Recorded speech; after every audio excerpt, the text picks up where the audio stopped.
So let's conclude on this issue of biases. I'll just handle a few, the ones that I feel I'll be able to cover. The rest you can do at your own free time.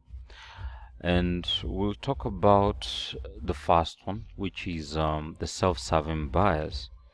And basically, this is where if something negative happened to you, you blame it on the outside. But if something positive happened, is because of you. That is basically what you call a self-serving bias. So if you passed the exam, it's because you're bright. But if you failed it, it's because of Dr. Chege and his YouTube channels. Anyway, this is very, very closely related to the actor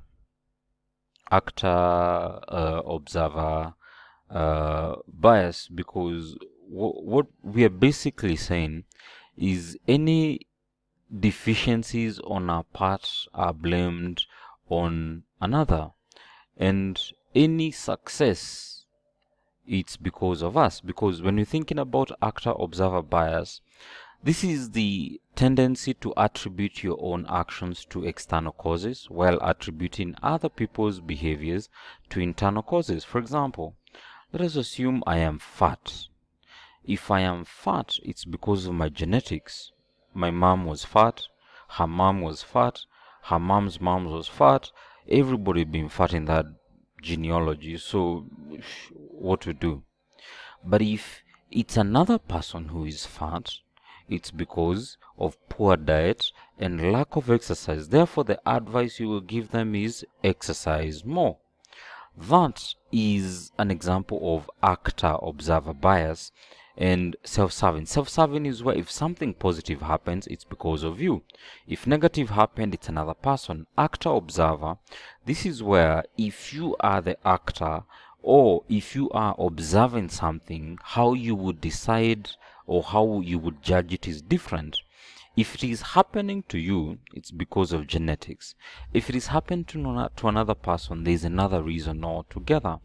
And this actor observer effect, it's always so easy to see. For example, if a person is caught stealing, we will always say what? Do not steal. Simply stop stealing, because I am the observer looking at the actor. But if I am the actor being observed and I am asked, why did you steal? I will say, well, I was hungry, I had to eat.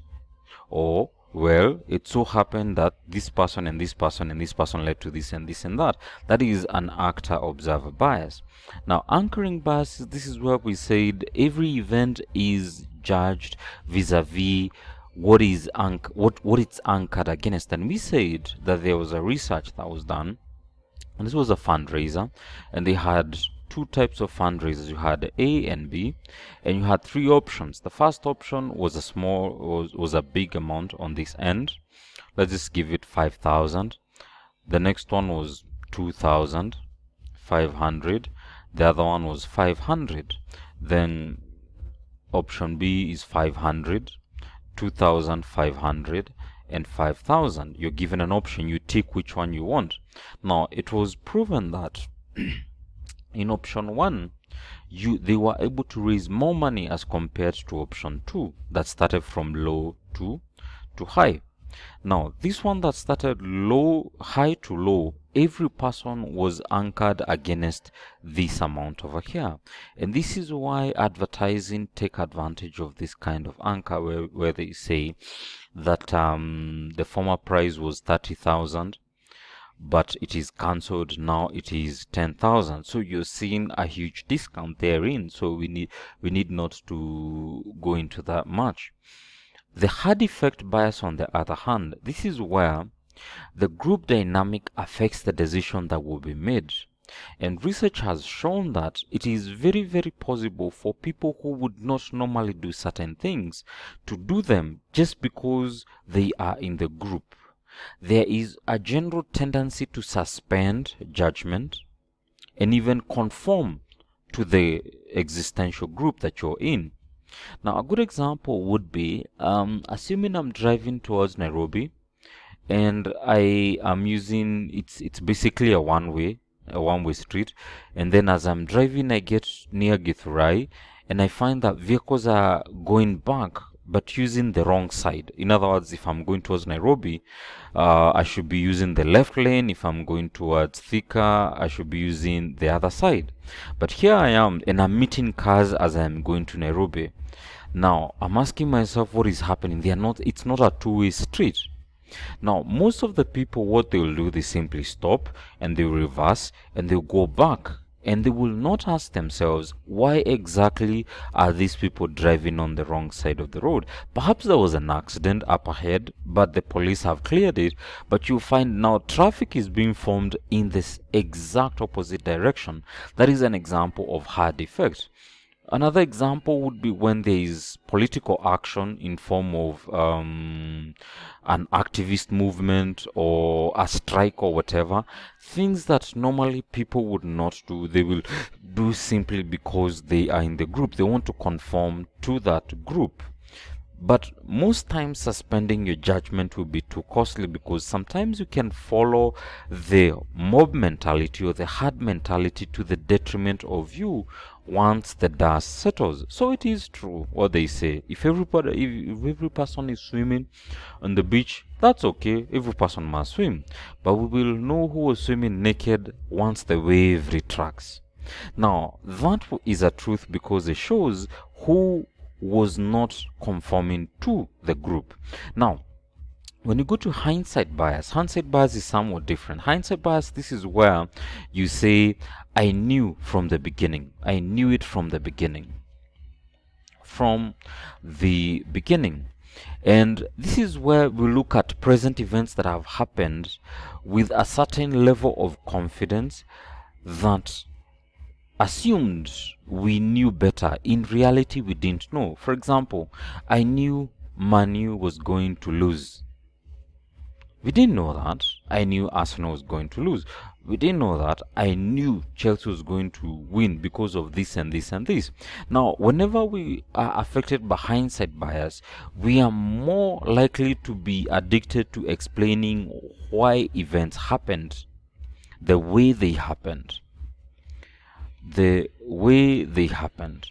For example, there is the stock market crash of 2008. People are losing money, no doubt, but most people are more concerned about why those events happened. And once they looked at those events, they said it was so obvious it was going to happen if this and this and this happened. But if it was true, then people would have made money by betting against the market, which they didn't. So in reality, hindsight bias is where you're trying to assume you knew and you didn't know. And actually, this is more correlated to the overconfidence bias in this way. The overconfidence bias, a test was done, and this is where they took a group of people and they told them, this is what we want you to do. There are certain matches that have taken place. For example, Team A, Team B, Team C, Team D, and Team E have been playing the UEFA League for some time, but you do not know the results of the matches. So I give you Team A and B who are playing against each other. A can be Chelsea, B can be Arsenal, for example. Just for the sake of the example, predict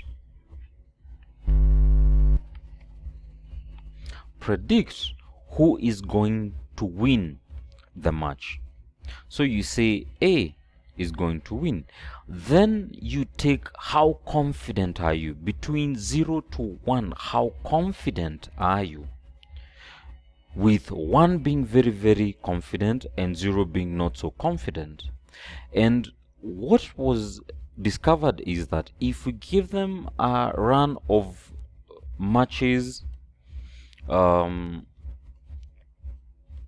here to ask them to predict, the accuracy over here that they were right, the number of times they were right, was very, very minimal. In other words, they were wrong more times than not. Who is going to win? But when they look at the level of confidence here, the confidence would be ranging anything above 0.8 towards 1. And this here is what you call overconfidence. This is a person who's so confident in their decision, but when we look at the actual accuracy of that decision, it is so small. They are not right. They're actually wrong more times, yet they are confident in their decision. That is what you call the overconfidence bias. Now, because of time, I need to get to what we were supposed to cover today. Um, it's almost 1 a.m. where I'm at, and I have to prepare. Ah, goodness, it's 2 a.m. It's actually 2 a.m. and I have to prepare for the meeting that I'm supposed to attend. And I'm hoping by 6 a.m. I'll be done so that I can just rest a bit. So I'll go to the next video and we'll be talking about what we're supposed to cover for today's class, and I'll do those videos, and hopefully in the next class I'll be able to cover for that. So as a takeaway, just go through these other biases at your own free time: the halo bias, the gambler's fallacy, the representation bias, the endowment bias, the mental accounting bias, choice paralysis, familiarity bias, disposition effect, availability bias, and framing bias. These are very simple to understand. Just go through them and see how they affect the choices that people make. Thank you for your time.